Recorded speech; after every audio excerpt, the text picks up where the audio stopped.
இந்திய ஜனநாயகம் எங்க இருக்கு? வெறும் தேர்தல்கள்லயா? இல்ல, அது சீர்காழி மாதிரி தொகுதிகள்ல, அங்க இருக்கிற வயல்வெளிகள்ல, கடற்கரைகள்ல, தெருக்கள்ல தான் உண்மையா சுவாசிச்சிட்டு இருக்கு. ஆனா பல வாக்குறுதிகள் ஏன் காத்துல கரைஞ்சு போகுது? மக்களின் கோபம் ஏன் வாக்குகளா மாறுது? வாங்க, சீர்காழி தொகுதியோட அரசியல ஒரு தடயவியல் நிபுணர் மாதிரி நாம சேர்ந்து அலசி ஆராயலாம். சீர்காழி ஒரு ரொம்பவே தனித்துவமான கடலோர பகுதி. இங்க விவசாயமும் மீன்பிடி தொழிலும் தான் மக்களின் உயிர்நாடி. ஆனா புயலும் வெள்ளமும் இவங்களோட வாழ்க்கையில ஒரு நிரந்தர அச்சுறுத்தலாவே இருக்கு. சொல்லப்போனா இங்க இயற்கையோட சீற்றம் தான் அரசியலோட திசையையே தீர்மானிக்குது. சரி, நம்மளோட இந்த ஆய்வை 5 பகுதியா பிரிச்சிருக்கோம். முதல்ல பிரச்சனை என்னன்னு கண்டுபிடிக்கிறதுல ஆரம்பிச்சு அதுக்கான தீர்வை நோக்கி ஒரு தர்க்க ரீதியான பயணமா இது இருக்கும். வாங்க ஒவ்வொன்றா உள்ள போய் பார்க்கலாம். முதல் பகுதி. முதல்ல சீர்காழியோட அடிப்படைகளை நாம புரிஞ்சுக்கணும். இது ஒரு கிராமப்புறம் சார்ந்த கடலோரம் அமைஞ்ச பட்டியல் இனத்தவருக்காக ஒதுக்கப்பட்ட ஒரு தனித்தொகுதி. இந்த 3 அடையாளங்களும் தான் இந்த தொகுதியோட அரசியலுக்கு அஸ்திவாரம். பாருங்க, இங்க உள்ளூர் பொருளாதாரம் இயற்கையோட எவ்வளவு பின்னி பிணைஞ்சிருக்குன்னு. அதனால இங்க இருக்கிற சுற்றுச்சூழல் சவால்கள் தான் நேரடியா குடிதண்ணீர் சப்ளை, ரோடு வசதி மாதிரியான மக்களின் அடிப்படை குறைகளா வெளிப்படுது. இங்க வளர்ச்சிங்கிறது ஒரு ஆடம்பரம் இல்ல, அது அத்தியாவசிய தேவை.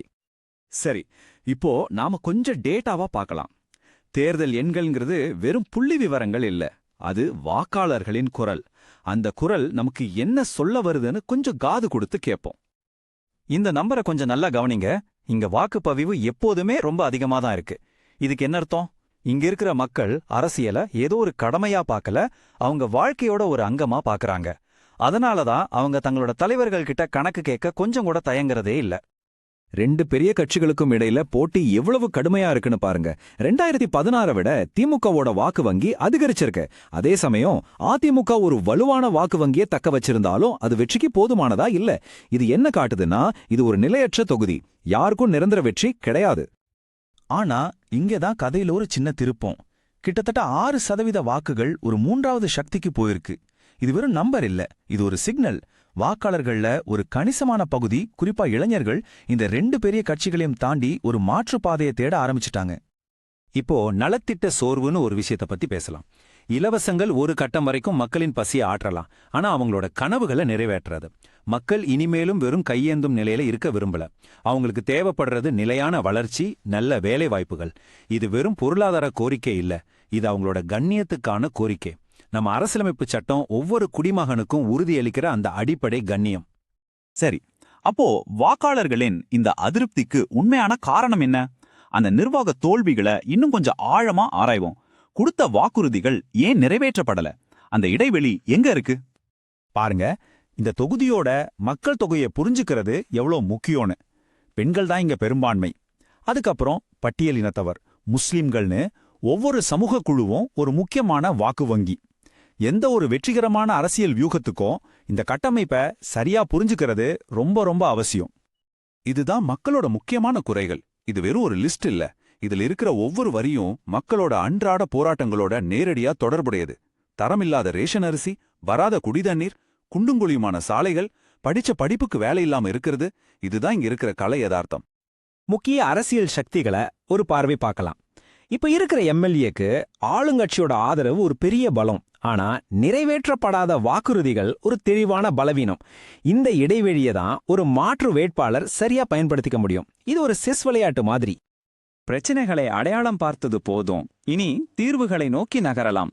ஒரு மாற்று வேட்பாளருக்கோ இல்லை தன்னை சீர்திருத்திக்க விரும்பும் தற்போதைய எம்எல்ஏவுக்கோ ஒரு தெளிவான செயல்படுத்தக்கூடிய வியூகம் எப்படி இருக்கணும்? வாங்க பார்க்கலாம். இதுதான் தீர்வு. நாம முன்னாடி பார்த்த மக்களின் கோபத்திற்கான காரணங்கள் ஸ்லைடுக்கு இது ஒரு நேரடியான, திருப்திகரமான பதில். ஒவ்வொரு பிரச்சனைக்கும் ஒரு தெளிவான, காலக்கெடோட கூடிய தீர்வு.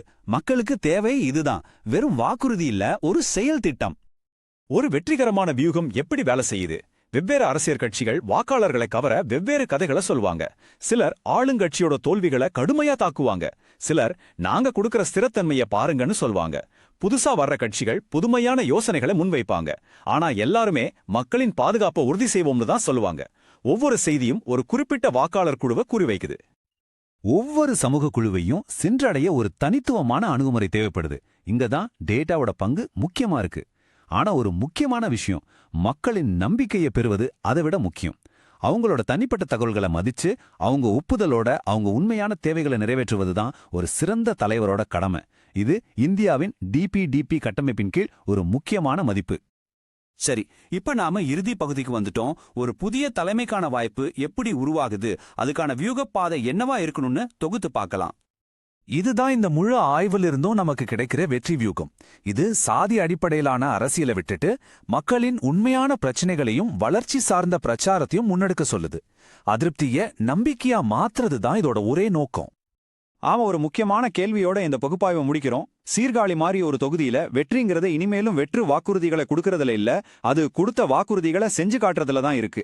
இதுதான் ஒரு வருங்கால தலைவர் ஆழமா சிந்திக்க வேண்டிய ஒரு சக்தி வாய்ந்த கருத்து. நீங்க ஒரு மக்கள் மைய தலைவரா மாறி உங்க தொகுதியை மேம்படுத்த விரும்பினா blueprintstrategies.ai mgr@blueprintstrategies.ai என்ற மின்னஞ்சல்ல தொடர்பு கொள்ளுங்க, அல்லது 08042041602 என்ற எண்ணுக்கு கூப்பிடுங்க. அரசியலுக்கு அப்பாற்பட்ட ஒரு நோக்கம்.